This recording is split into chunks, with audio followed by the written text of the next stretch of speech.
А вот белорусскому доморощенному художнику грозит уголовное дело. Вандал, разукрасивший подземный переход в центре Минска, может получить 3 года тюрьмы. Чем вызваны такие суровые меры, узнал Константин Степанец.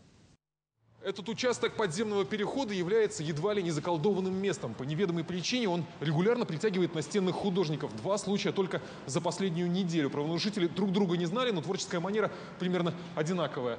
Мазня в течение нескольких секунд и спешное бегство.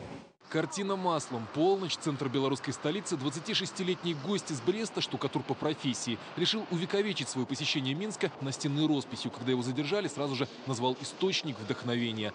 Бес попутал. В итоге ему придется возместить ущерб 130 тысяч рублей и заплатить около 1 миллиона штрафа. У нас это не первый случай на территории Московского района, поэтому были ориентированные сотрудники ГАИ, отдела департамента охраны, патрульно-постовой службы.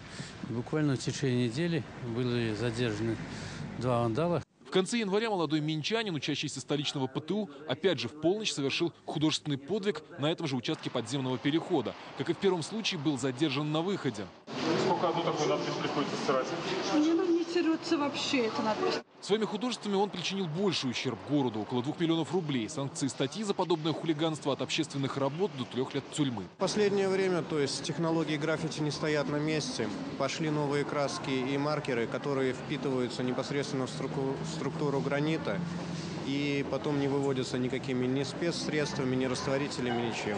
Единственное, получается, чем это возможно устранить, это замена непосредственно плит гранита.